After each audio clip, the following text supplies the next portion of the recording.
Welcome to the Milk and Honey Kitchen. I'm Frances and today I'm making Hamantaschen.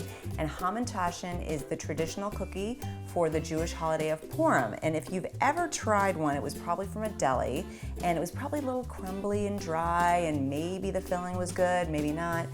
This one you are going to love. It's a recipe that my mom passed down to me and she was a really awesome baker. So let me show you how to make my Hamantaschen, or let's call them Oma's Hamantaschen. So we're gonna start with 2 cups of all-purpose flour, 3/4 cup of sugar, 2 teaspoons of baking soda, 2 tablespoons of orange juice, 1/4 teaspoon of salt, 1 egg.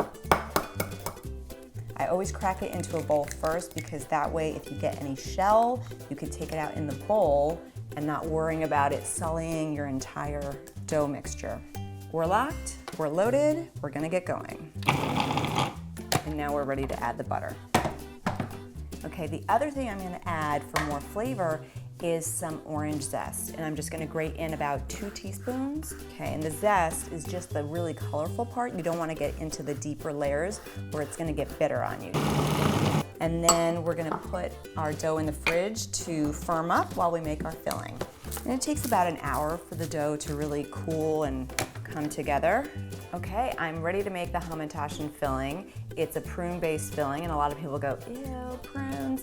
But they're really good for you, and it's a traditional filling. It's been used since the 1700s, and when you cook it down, it's really amazing. But you could also use poppy seeds. You can also just use store-bought jam or marmalade. That's really good too. So I'm gonna add some lemon juice to this, and then I've got a pound of prunes here, and you just have to really give them a rough chop. I'm gonna turn the heat on low. I'm gonna add in a 1/4 cup of water, and then I have a 1/2 cup of honey. I got Meyer lemon zest going in here. Yeah, that's gonna add a really bright note to this, and then also the Meyer lemon juice. Wonderful. We're just gonna stir it, let it come to a simmer, and cook for 10 minutes. So our prunes are simmering, they're starting to soften up and kind of break apart, and I'm gonna add in a 1/4 cup of sliced blanched almonds to the mix. I'm gonna give it a stir and then turn this off and let it come to room temperature and cool. Okay, so we have our dough, which has been chilling, and then when you take it out of the fridge, you wanna just let it soften up a little bit, maybe 10 minutes at room temperature. And what I do is I keep it on the plastic wrap, and then I take another piece of plastic wrap and put that on top, and then just with my hands, flatten it down just a little bit before I start to roll it. Who needs CrossFit when you can just bake? Give your muscles a workout. Our dough is rolled out to about 1/4 inch, and so we're ready to cut it out. I don't happen to have circular cookie cutters, so I use either a jar or I use a lid. And then just go around. You do have to kind of work quickly with this dough because once it softens up, it's really soft. And then go ahead and transfer them right over to your baking sheet and put them about 2 inches apart. Okay, so here is our prune filling, and it's so beautiful. And we're gonna use about a teaspoon of it in the center of each cookie.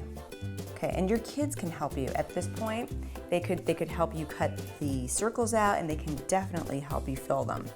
So now, this is where Haman's hat comes into the picture because we're gonna turn these into 3-pointed hats. So all you do is just gently pinch the dough. Curl it up from one end and pinch. There you go.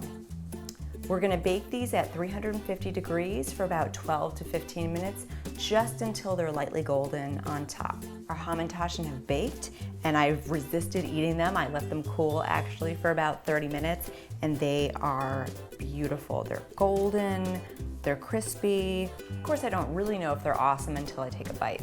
Oh my gosh, they're so good. And they're so much better than the kind that you get at the store. The cookie part is soft and chewy. The filling is sweet and delicious. Definitely worth making your own. Thanks for checking out the Milk and Honey Kitchen with me, Frances. Please subscribe and check us out next time.